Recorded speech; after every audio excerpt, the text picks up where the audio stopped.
News headlines are crazy right now, and the question you may find yourself asking is, which ones can I trust? One of the best ways to access reliable information is to speak to experts with experience, which is why we spoke with Brian Burke, a real estate investor who's been in the industry for over 30 years. During our conversation, he shared his outlook on the real estate market, and I've got to warn you, it's not pretty. I was looking at headlines yesterday, and one was from USA Today. It read, "Will the U.S. enter a recession? Deutsche Bank says it's inevitable." And another one from the Washington Post read, "Why a crisis is looming in commercial real estate." So to kick off our conversation, I wanted to know and start by having you explain what we've been seeing and what you've been seeing in the real estate market, and particularly multifamily, and just provide some context as to where we are right now. Yeah, well, it's an interesting question. It's kind of a two-part question. There's a discussion of whether or not we're going to enter into a recession. And then there's a discussion of what's the status of commercial real estate, and is commercial real estate entering a period of what we'll call it unfavorability, for lack of a better term. And the interesting part about it is they aren't like mutually exclusive. You don't have to have a recession for commercial real estate to have problems, and the other way around. Sometimes you could have a recession and have no impact at all to commercial real estate, or varying degrees of impact. And we've seen that in all different facets. An example is back in the dot-com bubble of 2000. So this was 23 years ago. It was a big recession that stemmed from stock trades not going so well and tech crashes and so on. But it really didn't impact real estate much. We were buying and selling houses. Our rentals were full. I mean, it really wasn't that big of a deal. And then, 08, 06, 07, 08, you have this real estate caused market calamity, the great financial collapse, where real estate took a beating. I mean, an absolute beating. So, it varies every time. Now, this time is going to obviously look different than last time and every other time before it. But what I'm seeing right now is some might argue we're in a recession now. I'm not sure that's the case. Perhaps maybe it is by definition, but it sure isn't acting like one. And then the other half of it is commercial real estate values have fallen dramatically.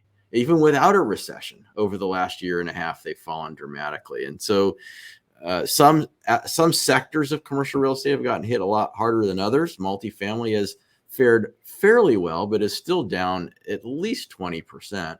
In fact, I just saw a deal today. Their asking price is now 29% below what their asking price was a year and 2 months ago when they first tried to get us to buy this property. And it still has more room to fall, I think. But office properties are down dramatically. There's some office properties selling for 20 cents on the dollar from their peak pricing. So a lot of variability in the market right now, a lot of uncertainty, and a lot of movement. Yeah, I'm really glad you drew that distinction between a recession, a general economic recession, and the state of the commercial real estate sector specifically.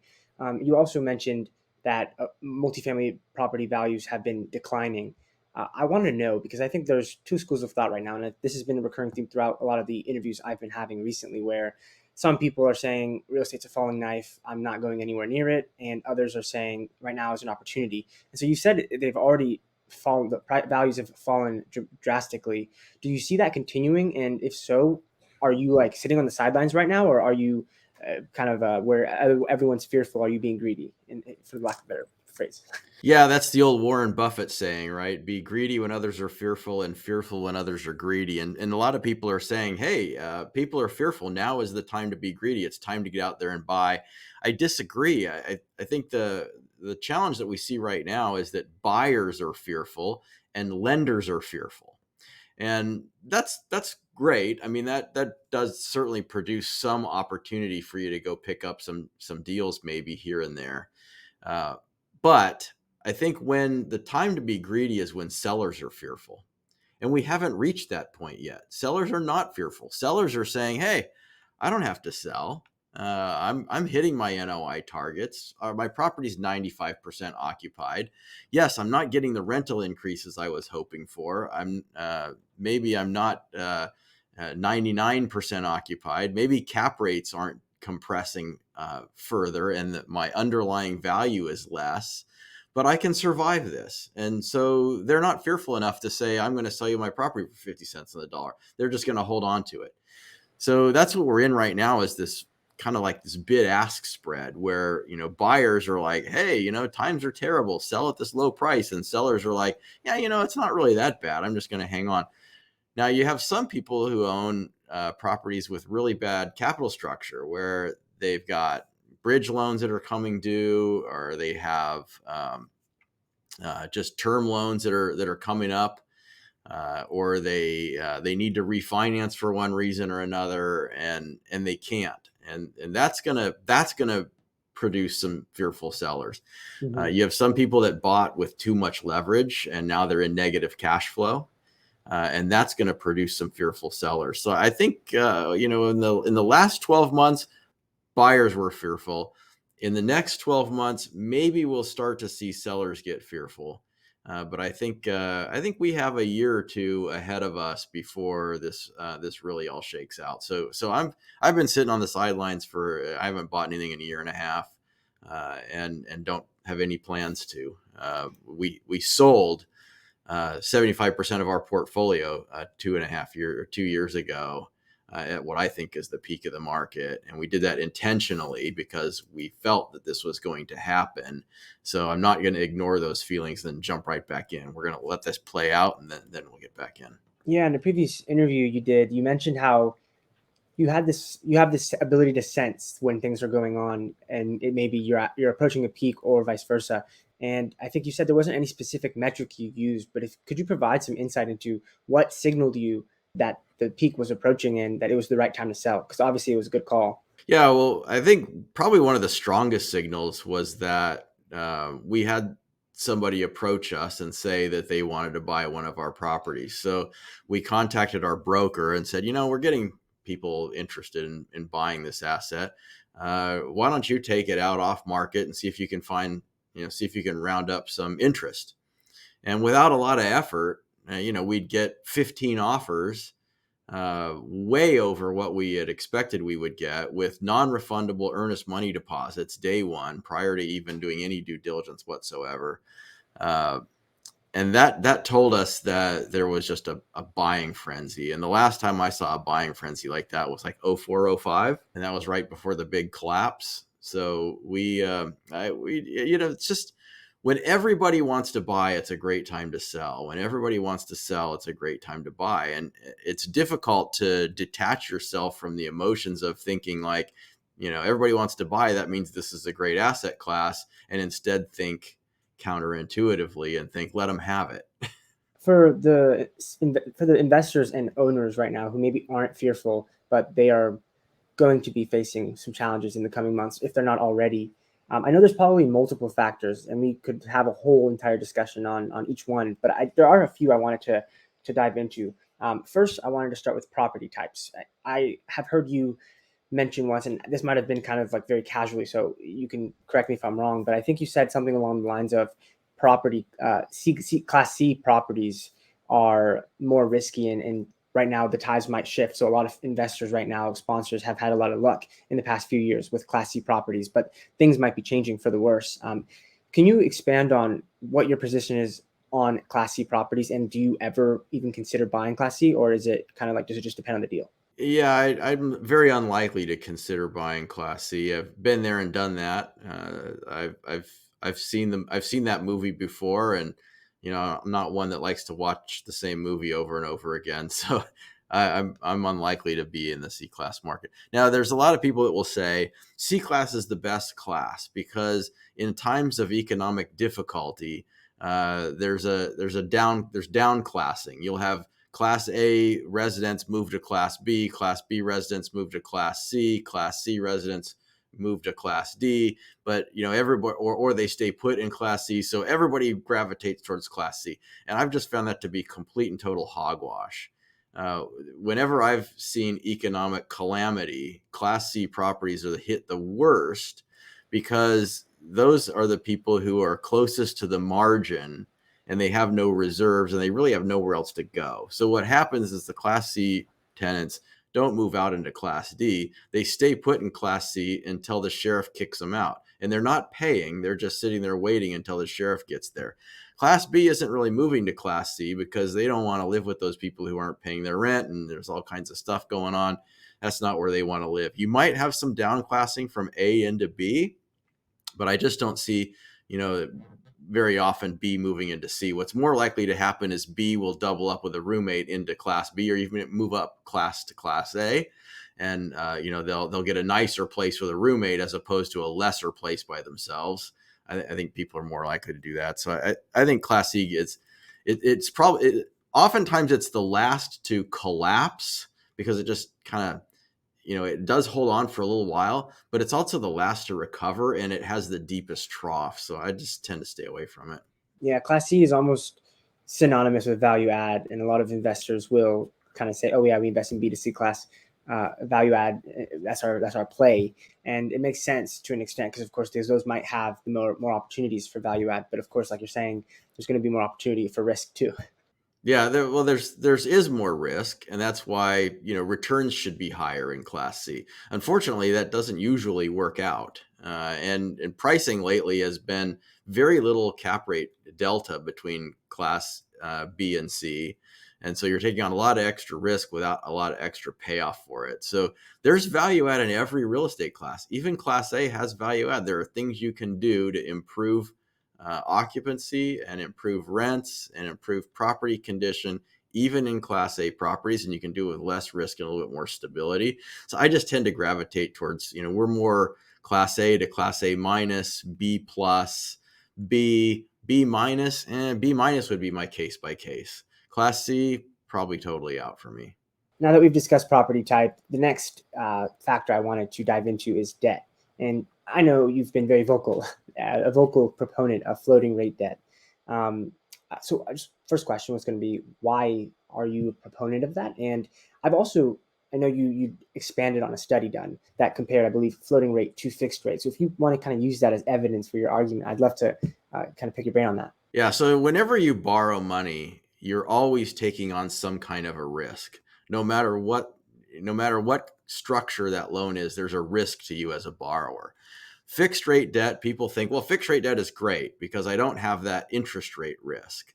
But instead, they have yield maintenance risk. In commercial real estate, it's not like single family loans where you can get a 30-year amortizing fixed rate loan, that you can sell your house the following year and just pay off the loan balance what you borrowed, right? That's how it is in the single family world. In commercial real estate space, it's not like that. If you take out a fixed rate loan, you're going to have a prepayment penalty if you decide to exit that investment earlier than the maturity of the loan. And terms are all over the place. And again, there's varying degrees of risk with different terms that you can select, but the lowest risk loans are typically your agency loans. And agency loans, you could get let's say a 10-year loan from Fannie Mae or Freddie Mac, fixed rate. And if you pay that loan off in 5 years, you're essentially still going to owe the subsequent 5 years of interest because it was a 10-year loan to pay that loan off. So it's a massive, massive prepayment penalty. So with a floating rate loan, you don't have that prepayment penalty. You pay a 1% exit fee and that's it. And so you have to determine what risk you want to take on. Do you want to take on yield maintenance risk, or do you want to take on interest rate risk? Now, over the last 5 years, property values have been going up like crazy. So taking on interest rate risk was a far better play. Because I'm talking to guys out there that, I had a fixed rate loan. Our property doubled in value in 2 years. So we went to sell and I had to pay a $5 million prepayment penalty, and it really killed the returns. And and some people might say like, well, I'm not going to sell because I don't want to pay the 5 million. So now they hang on, and then the market turns against them and values fall and the property's worth 5 million less, and they would have been better off paying the prepay and getting out early. So there's always these decisions you have to make, right? And floating rate debt will pay off more often than not. And there's a study that showed that the CCIM Institute did a study years ago that showed, I think it was something like 70% of the time or something. Like they took every starting month for like this long period of time and said, in any of these periods, if you would have taken out a 10-year floating rate loan, would you have paid more or less in interest than if you would have taken out a fixed rate loan? It was like a 70% win ratio that you actually got paid for the risk of taking on interest rate risk. which that to there is evidence that supports, why we've tended to choose floating rate debt. Now, what they didn't do in this study was say, what happens if the borrower paid the loan off in 5 years instead of 10? How would they have fared? And I think when factoring in yield maintenance penalties for early payoffs, I think that the floating rate debt borrowers would have probably won about 95% of the time, just because of the way that all works out. Now, where it doesn't work out is right now. I mean, if you borrowed on a floating rate loan a year ago or a year and a half ago, which I have, the interest rate gamble didn't pay off. I mean, we probably would have been better off in early 2022 to have had fixed on everything because interest rates took off. This is that 5% use or worst case period where, I mean, when have interest rates ever risen this far, this fast? Almost never. So the risk doesn't always pay off. Now, if I were to buy again today, would I choose fixed or floating? Guess what? I'd probably choose floating because, again, I have the flexibility to sell whenever I want. And I think, rates are high right now. Do you want to lock in at the peak or do you want to let those rates float down if interest rates trend down again? I'd rather take advantage of them going down. So let's say someone does choose a floating rate right now. I know you touched on the difference between the agency and the bridge loan, where I believe the agency loan helps you mitigate risk because it's more long term. And in the past, I've also heard you mention one of the biggest risk factors right now for a sponsor potentially losing the deal is a short-term loan maturity. Can you expand on why that's such a risk right now in particular, and why agency long-term debt can help you kind of mitigate that? Yeah, it's amazing how fast time goes by. And, I remember when I was in high school, 4 years seemed like an absolute eternity. And that probably makes sense because 4 years when you're, 16 years old is like a quarter of your life. But, now I'm in my 50s and 4 years is like a blink of an eye. So when you get a 3-year loan, it is amazing how quickly that 3 years comes up. Now, so a common bridge financing structure is a 3-year maturity with 2 1-year extension options. That's very common bridge debt loan term that you'll find out there in commercial real estate. And what that means is you take the loan out today, in 3 years, you have to pay it back. If you need another year, you can ask for another year. And then after that, if you need another year, you can ask for yet another year. So that gives you a total of 5 years. Now, the problem is that in order to get those 1-year extensions, there might be certain covenants that you have to meet. So your debt service coverage ratio might have to be above a certain threshold, or the debt yield test might have to be above a certain threshold. And when interest rates are rising, debt coverage ratios are compressing, and you might not meet that test. So you've got people that 3 years ago took out a 3+1+1 bridge loan, and they're like, we got 5 years. That's an eternity. Now, all of a sudden, 2023 comes along, their 3 years is up, and they're like, hey, we want our extra year. And the lender's like, nope, you can't have it. You don't meet the covenants. Pay the loan off. And they're like, well, we can't pay the loan off because the property isn't worth the amount of the loan, and we need another couple of years, to get the property worth more. And, it's a bad market and cap rates and yada, yada, yada. And now they get, stuck and there's nowhere for them to go. The reason why I like agency debt with a 10-year maturity is 10 years is actually a long time. A lot can happen in 10 years. And if things go wrong in year 2 or 3, they'll be right again by year 5 or 6 or 7 or 8, and you'll be able to sell. And if things go wrong in year 9 or 10, you've probably had a really good run in years 1 through 8 that you can still sell and you'll be just fine. So it gives you plenty of time. 3 year doesn't give you enough time. Yeah, something that came to mind as you were talking was this general sentiment that I've been hearing, particularly within the last few months, that this is almost this quote: "If anyone could make money in real estate up until the environment started changing so rapidly." And I wanted to know, since you've been in this industry for so long, what is your perspective on that? And just for to be transparent, my brothers and I, we got into this industry when it was, I guess, quote unquote, easy. And so now that it's changing, I want to know, like, do you agree? Do you think that there was a time where it was easy to perform well in real estate and just sort of ride the wave, and you can tie in rent growth, because I was going to ask you about rent growth as well. So yeah, well, what is your take on that? And do you see like it relying more on actual uh, effort and maybe skills, whereas there wasn't that necessarily that requirement a few months ago? Well, if you have a fast moving river, a quadriplegic could sit in a boat and travel 10 miles without ever moving a single muscle.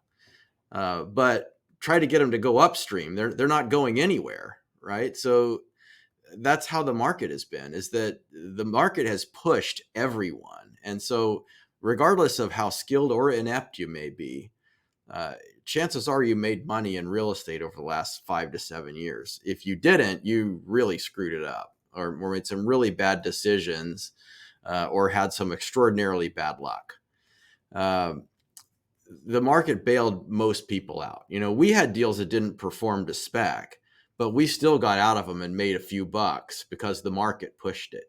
That period's over, and now it's difficult again. And when it gets difficult, uh, those who were the best prepared, or those who were the most skilled, or those who had the most experience, are the most likely to succeed. The ones who are the most likely to fail are probably the ones that made really poor decisions, generally in capital structure, but perhaps even operationally. What happens in periods like this is where people get their diploma. Mm. And if you have somebody, people will say, like, it's funny. I would hear people like 2 years ago being like, well, they have a great track record, for the last 5 or 6 years. You look at their returns. It's like, okay, that really isn't their diploma. What I want to know is, after a period like this, who are the survivors? Those are the ones who are going to be your long-term operators. They're going to be the ones that are going to be around and tell stories 30 years later, like I'm on here doing right now. I could easily have been one of those ones that were swept under in the current. So if you pass this test, you've got staying power. Two questions that came up as you were talking just now. So first, can you provide some context? I've heard certain, like, on economic podcasts, say that hard times, the downturns, are typically a smaller percentage of the market cycle, compared to the good times and the times where we're trending upward. Has that been your experience in real estate? Well, yeah, real estate's kind of like a light switch. Property values will climb, this steady climb for several years. And when the value goes down, it happens in the snap of a finger.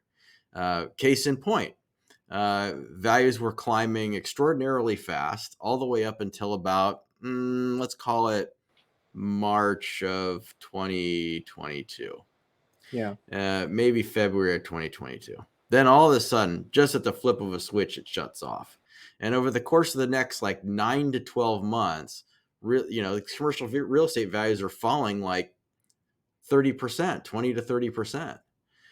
Now it's kind of slowed down a little bit. The decline will probably be a little bit more, but not another 30%, I don't think. And then, it'll bottom out, and, eventually it'll start to climb again. But the climb always takes longer than the fall. It always seems to happen that way. Yeah, and you mentioned this is almost like a test and an opportunity for people to really cut their teeth in this industry. And you also said whoever survives it is going to kind of have that track record, and it'll be a legitimate one. But I imagine, or at least maybe this is a good question, what does survival look like to you in this environment? Survival means you didn't lose your investors' money. It doesn't mean that you gave them a 30% return. That's not going to happen when the market does what it's doing right now. Now, if you perform to your original pro forma, that's just a miracle. Few are likely to do that, myself included. I would highly expect that no one's going to meet their financial projections on anything that they bought, 2 years ago, 3 years ago, whatever. Mm-hmm. But if you get through this without losing your investors' money, and you can produce a return for them, even in the face of all this adversity, that's step one. And then step two is just, did you produce some kind of a profit for them? And if you did, that's probably because you structured it right from the beginning. So that's a feather in your cap. And finally, how do you communicate with your investors and keep them informed of how this is all playing out. Are you straight up with people and say, like, look, these are the problems, these are our challenges, this is what we're doing about it, or there's not much you can do about it because these are all circumstances outside of your control. Let's face it, you don't have control over the cost of insurance. You don't have control over interest rates. You don't have control over cap rates. There's things in this business that are outside of our control. That's why it's investing, and investing is, a sophisticated form of gambling. You're placing a bet that something's going to happen, and either it does or it doesn't. Yeah, I'm glad you brought those factors up, the interest rates, insurance, and the cap rates, because I think it is easy for a lot of sponsors and investors to maybe and of course, like you said, no one could have accounted for all these changes, but there is some accountability there as well. And in the past, you've mentioned how maybe the approach or the assumptions investors and sponsors had when it comes to rent growth, and maybe just other underwriting assumptions that were maybe too aggressive. So I was wondering if you could expand on what some assumptions that you maybe saw as kind of aggressive in this time, particularly rent growth, but are there any others that you were kind of like seeing as red flags? Well, yes, for sure. Rent growth was the big. I mean, people were seeing 30% rent growth, and you're underwriting to 30% rent growth. I mean, come on, it doesn't stay like that. It always reverts to the mean, and rent growth is going to normalize. And people got a little bit ahead of themselves on that. So that was one. But the other one, like you mentioned, insurance. Insurance prices have gone up dramatically, in part because fewer carriers are writing policies. Carriers are taking massive claims losses, and they're trying to recoup that. I can't blame the sponsors who were buying and assuming $300 a unit insurance rates for being complacent when insurance rates skyrocket to $900 a unit. Nobody really saw that coming. I mean, even if you talk to insurance brokers, they didn't see that coming. Just like if you talk to interest rate experts and you say, like, hey, where you were sitting a year and a half ago, did you predict 5.1% SOFR? Most of them are going to go, no, they did not. If I showed you forward SOFR curves from Bloomberg 2 years ago and looked at 2023 forward SOFR, and they were in like the 1% range, 1% to 2% range, not 5.1, which is where we are right now. Nobody saw that coming, and it's not complacency per se. It's just that things change, and you don't always know when that's going to happen and to what extent. That's part of investing. Absolutely. And another big part of investing, I've heard it said that passive investors have been quote unquote spoiled in recent months, and specifically when it comes to distributions and the consistency of them. In your previous interview, you said that the variability of distributions when it comes to a passive investment in a multifamily deal is part of the drill. And so I want to see, can you expand on that? Is it normal for distributions to maybe not be as consistent as an investor might expect, or what has been your experience with that as you've gone from really good times in the market to maybe not so good times? I would say if distributions are consistent, that might be a red flag, because that was one of the hallmarks of Bernie Madoff, was that he was able to raise money because his distributions were always on target, right? They were always coming. They were very consistent. And it's funny, I watched a documentary or something on this whole Madoff thing. And, the investigators were talking about how it was such a major red flag that the distributions for so many years had been so consistent, because it obviously had to have been a fraud, because that's not how the economy works. That's not how investments work. Sometimes they're performing really well and sometimes they're not.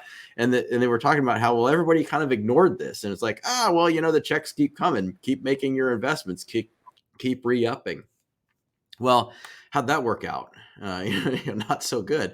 And it's the same thing in real estate. Sometimes, if interest rates have gone up and rent growth is not there, and insurance costs are up and payroll costs are up and your distributions are up, I would be wondering where those distributions are coming from if I was a passive investor. Is it possible that they're just simply distributing to me principal that was invested that was intended for something else, like maybe fixing up the property or capital reserves or whatever that might have been? Are they just distributing that to make it look like, nothing to see here, folks, keep moving, go look at something else, or go complain about your other sponsors, but don't complain about me because you're getting checks. It's not how it works. When those costs go up, as a sponsor, your job is to distribute distributable cash flow. And distributable cash flow means the income that you receive minus the expenses that you have to pay and any other related costs that you have to pay. That's the distributable cash flow. And if the distributable cash flow is zero, you should be distributing zero. That's how it works. Yeah, and so that's, I think, a good way to transition to the next the final section of this conversation. I wanted to get your insight on where you see this going in the next few months, or maybe even within the next 12 months. What do you see happening within the multifamily space and maybe the commercial real estate, or even just the economy in general? Well, eventually something has to give. Right now, buyers and sellers are paying chicken, and eventually somebody's going to swerve out of the way, and it's just a test to see who's going to move first. I think prices of all kinds of commercial real estate are perhaps lower than what transactions are suggesting, because transaction volume is so thin that there's a motivated buyer out there for one reason or another. There's enough of them to satisfy the few sellers that are willing to actually dip their toe in the water in this kind of a market. So there's still transactions that are happening, but so few. But of course, everybody is citing those and saying like, well, look, this property over here sold at a 4.75 cap. So, cap rates haven't really fallen all that much.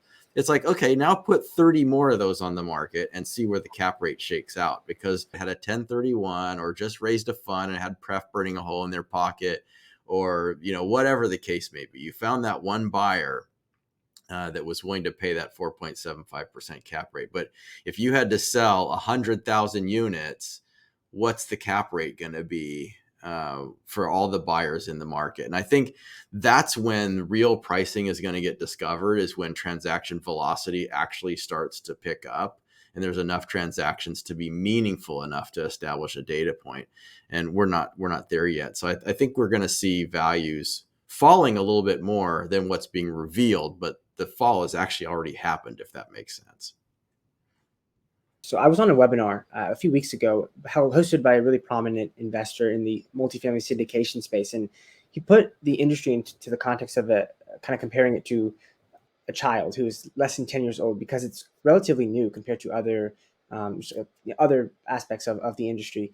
And so I wanted to know, because of course, I think with this potential downturn coming, or the hard times facing the syndication space, since it is so new, I don't think there's as much maybe regulations or oversight as there might be moving forward. Can you expand on what your opinion is regarding any potential changes that are coming? Do you see like any changes from the maybe regulation or more oversight side of things? I don't think so. There's been some changes. It's interesting that over the last 10 years, the tide of regulation has actually been loosening. 10 years ago, you couldn't say a word about your passive investment opportunities. I mean, it's like you almost have to whisper it, or leave a note in a phone booth, or I don't even know. It was crazy. I mean, there was no advertising allowed. And then the Jobs Act came out and allowed people to basically shout from the mountaintops and post on social media and everything about their passive investments, and as long as the investors were accredited. And now there's even some talk of regulatory changes that would expand the definition of an accredited investor and say, well, instead of being a millionaire, if you can pass this test, you'll be an accredited investor. And so they're saying that, the whole purpose behind this is so that they can open it up, quote unquote, open it up to more people. Well, that's kind of interesting. I mean, that's actually a loosening and totally counterintuitive and counter to everything that the SEC has stood for so many years in trying to protect people from real estate sponsors and others, and publicly traded companies and so on. So it seems like the tide has actually shifted to less regulation and a little bit more of a Wild West, but there's going to be some losses, and then that's going to cause that to shift back. Now, where does that pendulum land? I don't know. No way to know. Somewhere in the middle, probably. You can go to our website, which is praxcap.com. Our company is Praxis Capital, so the website is praxcap.com. You could follow me on Instagram at Investor Brian Burke. You could go to biggerpockets.com. Maybe you'll find me answering some questions in their question and answer forums. Any of those I'm sure would work. Or you could check out my book, The Hands-Off Investor from Bigger Pockets Publishing. You could find that on Amazon or at biggerpockets.com/syndication book.